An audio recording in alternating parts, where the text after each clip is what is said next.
China matchmakers event attracts 1,000 women, 0 men, right? We're talking about the number 0. I've covered a lot of single mixer events here in the States, and never have I heard the type of differences in ratios that we're about to hear in this video. Drink the coffee, it'll make you feel better. Also, I think I've stumbled on some really interesting content here that I've never checked out before. This video comes from China Observer. I'm going to make a crazy statement here. Some of you are going to disagree with me. I know a few of you are going to agree based on the last video because I saw you guys say the exact same thing. After what I've seen, I may believe, not fully yet, but I'm leaning towards believing that men in China are dealing with women who are more delusional than women here in the US. And I feel bad for them. Let's get into it. Is there any man from Shanghai who can explain this? Why is it so strange? Some men are reliable and ambitious, caring for their families. They exercise regularly, have a good physique, can handle housework, and cook really well. And they earn at least 10,000 yuan on average. My circle of friends is pretty clean. We don't hang out at nightclubs or mess around. Yet these men just won't come out and look for a girlfriend. In Shanghai, there are plenty of unmarried women coming to my matchmaking events, but hardly any unmarried men. Nowadays, it seems that for every one Shanghai man, there are several, or even over a dozen, women competing. And the women are really desperate. It's not that they don't want a partner. If there are no men, how can they find one? So now, whenever one man shows up, everyone rushes for him. Sounds familiar? Sounds like the US. This has been going on for a long time. A few months ago, Shanghai held a rather special matchmaking event with an interesting rule. Every woman had to pay 600 yuan, while men could attend for free. The women expected a flood of male participants, but to everyone's surprise, nearly 1,000 women showed up, while fewer than 50 men participated. Whether it's first-tier cities like Beijing and Guangzhou, or new first-tier cities like Hangzhou and Chengdu, and even many provincial capitals, the ratio of marriageable men to women is severely unbalanced.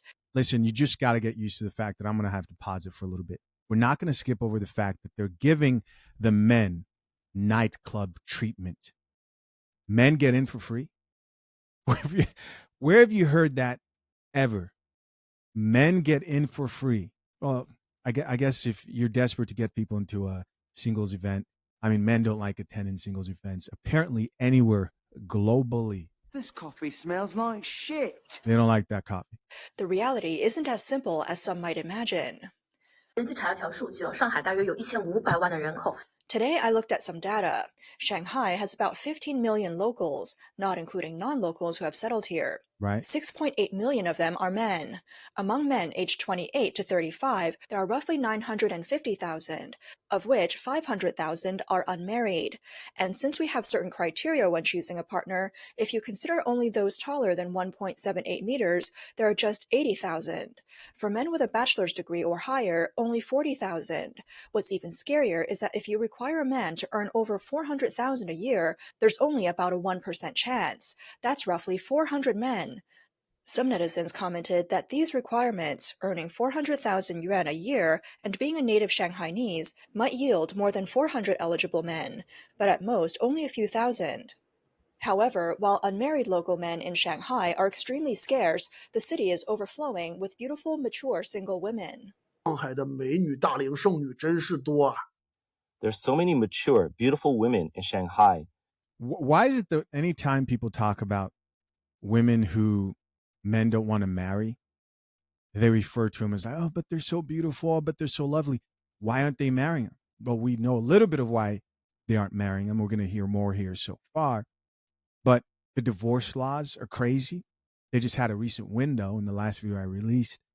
But I just saw a video on RedNote, right? Chinese platform that's a lot like TikTok. I saw some guy on there who was talking about how women won't marry men who have a property completely paid off, because then that's like premarital assets. So they don't see somebody who's established and who they can't pretty much get a piece of the pie from in case they divorce. Their divorce rate is very high. Every year, I travel to about 10 cities, and in each city, I use social apps to connect with locals. In Shanghai, the proportion of mature, single women is the highest. He added, these women are all in their 30s, with stylish, refined looks and an annual income of over 200,000 yuan. 我深深地感受到他们的内心就三个字： I deeply feel that in their hearts, they just can't accept it. Once you're used to living in Shanghai, you end up thinking everywhere else is like the countryside. House prices easily reach 100 to 200,000 yuan per square meter, and even an old apartment rents for several thousand a month. It's common to come across elite men earning over $1 million a year. Even a simple bowl of noodles at the mall can cost from a few dozen to over 100, and a taxi ride isn't cheap either. Letting one of these women go back to her hometown would feel like a princess falling into a chicken coop. He added, most of them are doomed never to go back, and they won't get married either. A matchmaking agent said, 为什么一线城市大龄的剩女 why are there more and more older single women in first-tier cities? It's simple. When you work in a luxury store for a long time, you start to feel like you're a luxury item yourself, or that the luxury goods in the store should be yours. In other words, when you see so much, your standards naturally rise. So I guess they're moving from the countryside to Shanghai, mingling with the men in that area. And of course, like anything else, it happens with social media.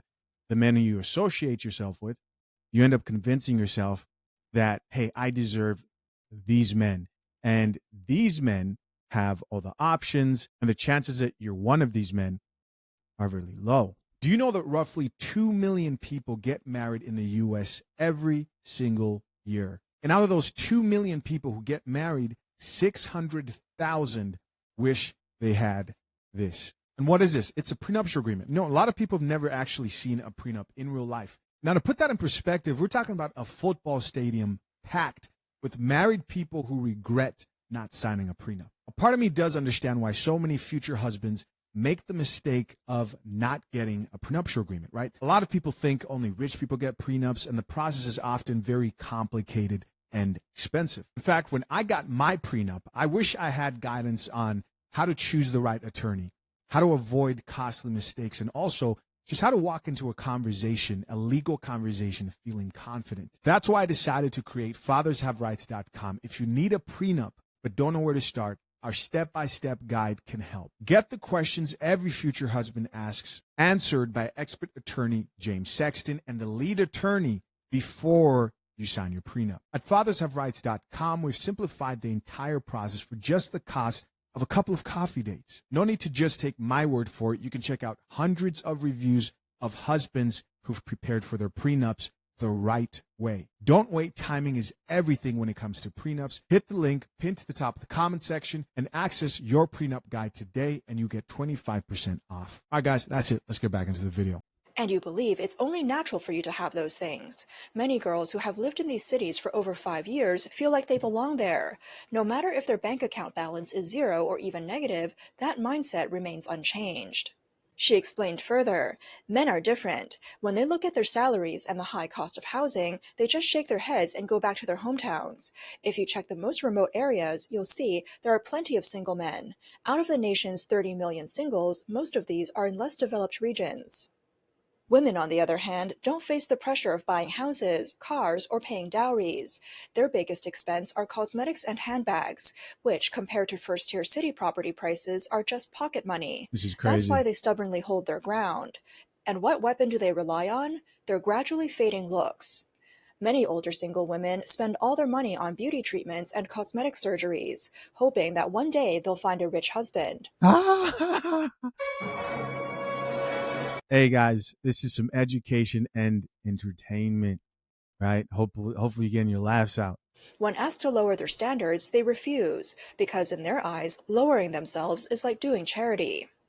That's why many matchmakers in parks who set up dates for their daughters have a minimum requirement for a man. He must own a house and earn at least $1 million a year. But their own daughters? They only earn around $5,000 a month. So it's no wonder that in the matchmaking market of first-tier cities, there are so few men, because most men know their worth. Now let's hear what one man said on the street about his attitude toward older single women. I absolutely refuse leftover women over 30. This one's already 32. Why on earth would I marry her? A reporter asks, but aren't you 35? She's 3 years younger than you, and I've seen that her job is very stable. The man replied, I haven't been unfamiliar with leftover women in my life. Let me tell you, leftover women over 30 all share 6 common flaws. The reporter asked him to elaborate. The young man explained, 第一，年轻的时候见过世面，眼光就高的不行。 First, having seen the world when they were young, they develop sky-high standards and feel that no one is good enough for them. Second, even though their looks have already started to decline, they still live in the glory of their youth, casually dismissing any man as ugly or unattractive. Third, their fertility is on the downturn, so having children in the future may be difficult. Fourth, their personalities are generally hard to get along with. If they were more amiable, someone would have already swept them off their feet.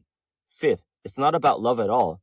It's all a transaction. They immediately start negotiating conditions with you, asking about your car, house, salary, and even whether your parents have a pension. Wow. It's all calculated. Six, if they once had a decent boyfriend, they use the standards they set for their ex when choosing the next one, insisting that the new guy must be even better. Have they ever thought that if their ex was so good to them, why didn't they marry him? Boom. Man. Hey, this episode is brought to you by Shanghai Brew.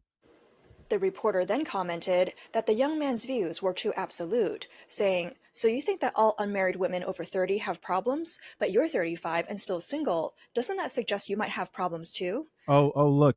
The women also don't understand that men and women are different over there in China. The young man answered, "If I have problems, I dare to admit them, but would she dare to admit hers?" Some netizens remarked that men nowadays are becoming increasingly sensible. Many matchmaking events have turned into wish-granting sessions for leftover women. Wealthy men scoff at these events altogether, and for those without money, why subject themselves to such humiliation? For some of the women at these matchmaking events, they claim to be enlightened and independent, yet when it comes to the bride price, not a single penny can be negotiated. A fully paid house and car, along with an exorbitant bride price, have become standard requirements for men in these matchmaking situations. In truth, one might agree to provide a house and car, but would a woman dare reveal her marriage medical checkup results and hotel check-in records? Oh, yeah. And they're getting their cheeks clapped. These are not virgins and stuff. So guys, I want you to really grasp what these men have been going through. Here in the States, like, you marry a woman, like, you get that you're going to maybe pay for a wedding that might be very expensive. Or, you may get a house if you choose to do that. But you're not paying a dowry. You're not expected. Like, it's not mandatory that you have a house or a car, and you don't have families coming together saying, let's see proof of this, let's see proof of that. You go through this experience, and then women are initiating divorce at an astronomical percent. And follow me here, guys. I was born in a country where dowries were things that in some areas, are still practiced to this day, right? I was born in Zambia. However, we have to understand that these conversations about dating dynamics, feminism is infiltrating all types of countries. It's going global. At one point, these things made sense. At one point, they had their place. But today, this is robbery. Men are going all out to offer a fully paid house and car simply because they want to marry a pure woman. And isn't that demand reasonable? So, what is the current situation of leftover women in the Shanghai matchmaking market? Screwed. A marriage broker shared with us her experience. Let me tell you, I was so furious I nearly died of rage. A 35-year-old lady went on a blind date with a local Shanghai man, and after just 2 sentences, the guy walked out. I ended up wasting 2 whole days of work. This woman is 35. We spent 2 entire days preparing her profile, styling her image, and matching both sides' conditions. And then I arranged for them to meet at our agency. I was even there, but I just couldn't stop it from happening. The moment the woman met the man, she said, "Hi, just so you know, I have a bad temper. I'm very straightforward, and I'm not very good at housework. Ma'am, get the hell out of my face. I expect the man to take care of that." The man didn't even give a proper self-introduction. He made up some excuse about having something to take care of and left. I was sitting there completely dumbfounded. Meanwhile, the woman started cursing, saying, "How could there be such petty men in the world?" I was truly at a loss for words. The rest of this matchmaking scene turned into a textbook example. 見到電影上呢，女哋相親啊，兩家都數咧之後呢， Today, a couple came into our agency for a blind date. After they sat down, the man immediately asked a woman, "How much do you earn per month?" She said, "A bit over 8,000 yuan." Then the man said, "Your family must be quite well off, right?" The woman replied, "Just average. My parents are ordinary." The man then asked, "Have you bought a house?" She answered no. After hearing that, the man said, "Then let's not talk any further. I've got something to do." The young woman was a bit baffled and said, "You start by asking about my income. Are you really here for a blind date?" The man responded, "It's not like that. I just think we're not a good match, so let's not waste our time." Then the woman asked, "What exactly is wrong with us?" The man replied, "If you really want to know, I'll tell you. As soon as I walked in, I noticed your bag cost tens of thousands of yuan, yet your salary is only about 8,000. Moreover, you're renting, a shared apartment perhaps, where the rent is about 1,000, food costs about 1,500, and utilities plus other expenses add up to roughly 1,000. And on top of that, you still have to buy clothes. Honestly, your clothes aren't cheap either. So can you really manage to save 1,000 yuan a month? I'd say even 1,000 yuan is too much for you to save." My guy was doing math in his head. He dodged a bullet and is saving himself. It's the same thing you see out here, right? You see women and all they care about is their makeup. All they care about is designer and lifestyle and nothing about being wives. And these poor men over here are going through, if not a more difficult time, they're going through the same thing. Given all that, the only possible explanations for you having a bag worth tens of thousands of yuan are these. Either someone gifted it to you, in which case, why would they give you such an expensive bag? She's giving up the cheeks. Or you bought it on credit. Am I supposed to help you pay it off? Or third, the bag is fake. If you can't afford the real thing, then there's no need for you to buy one. But insisting on buying a fake just doesn't sit right with me. Right. The young woman, clearly indignant, said, "Can't I just save up for a year or two and buy a bag I really like?" The man replied, "If you're scrimping every month just to buy that bag, then we're even less compatible." And then the young woman almost burst into tears from anger. Edison remarked that the prevalence of leftover women today isn't solely due to their own shortcomings. It's also directly related to the negative influences of our social environment and media discourse. 明明是同类男人比女人多3000万。 She said, "What are they promoting? That there are over 30 million more men than women? That bachelors are everywhere? So why has the situation reversed now? At first, I didn't understand, until I saw this comment online." The comment read, "Woman, age 34, residence, first-tier city, occupation, white-collar worker, still single." This woman claimed that her requirements weren't high at all. She expects her partner to have a Shanghai residency, own a house, hold a postgraduate degree, and earn an annual salary of 1 million yuan. Buy a dog and die alone. And he also has to be handsome and be able to cook. Some netizens replied, "Aren't those requirements way too high?" To which she responded, "How can that be high? Didn't that person in so-and-so's book and that person on TV eventually turn their lives around and succeed?" Bro. This makes me think, what we call leftover women is merely a facade. The real truth behind it is that these women are spoiled. She continued, "Some might say, isn't it that they just haven't found the right partner? How does that amount to being spoiled?"